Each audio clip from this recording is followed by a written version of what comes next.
Hi everybody, it's another ride along with Julia, but I am not in my car. I am about to meet a really great home voiceover studio designer. His name is Dan Lenard, and he comes into your house. He figures out what you need for your voice and the space that you need it in, and then he helps you to figure out all the logistics of it. So whether it's in your walk-in closet with your clothes, or if it's in my case, this little closet that I emptied out one half of. So hopefully the next time you see it, it'll be in complete isolation for my voiceover studio. I want to get this out of my office and get into the closet where it's quieter, and hopefully I sound a lot better. Anyway, thanks for coming on this ride along, and check out Dan Lenard.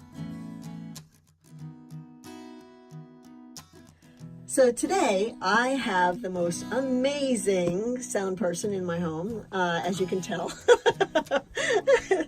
This is Dan Lenard, and he is helping me build what will eventually be an incredible recording space.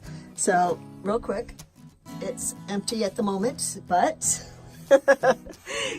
Dan's helping me. So Dan, tell me a little bit about what you do and how you got into building home studios. Well, I was in broadcasting for 15 years, working in radio and television, and then broadcasting and I parted ways about 1992.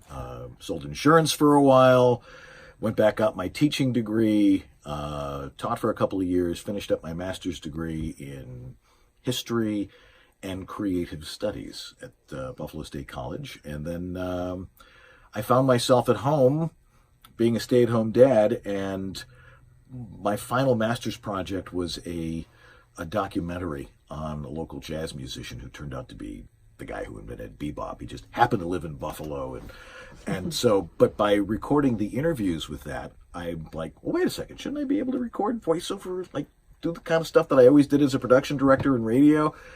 And diddle typed it, and I'm like, oh, voiceover. It was like when the door opens and, from Dorothy's house in The Wizard of Oz, from black and white to color. This industry was just starting about 2003. And I got involved in it, and, people were starting to get involved in, in social media, around that time. And, and someone would make a comment about something technical, and I would write something. You write something back then, people are like, well, what do I do about this? What do I do? So for the next 2 or 3 years, I was writing a column. I was, helping people here and there. And then my wife's like, you can't take 30 years of knowledge and then just, and not give it away. So I hung out a shingle as the home studio master. And I've probably helped build about 700 or 800 home studios. And while I knew a lot to start with, now I understand every room is different. Every voice is different. Everything is different. Every situation has to be custom designed, but you don't have to have, windows in a booth and guitars hanging on them. Oh, but you do have guitars hanging on the wall.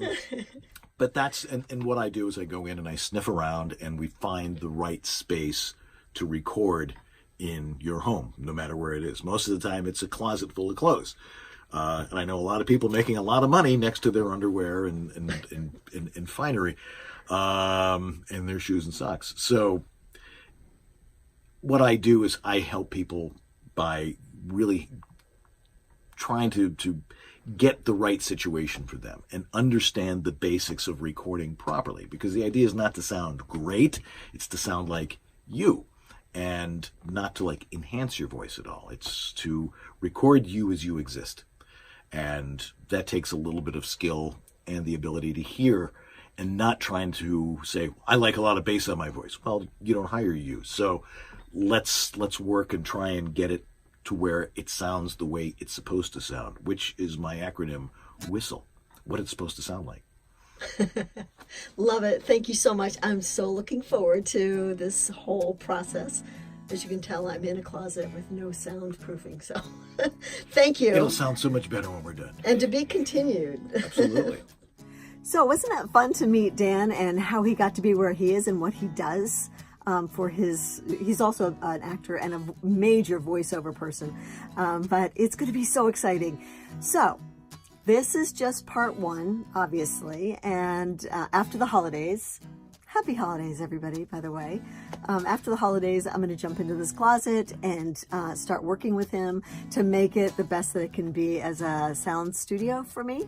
So stay tuned and have a wonderful, safe, and very peaceful holiday season. And we'll talk to you when I get back. Bye.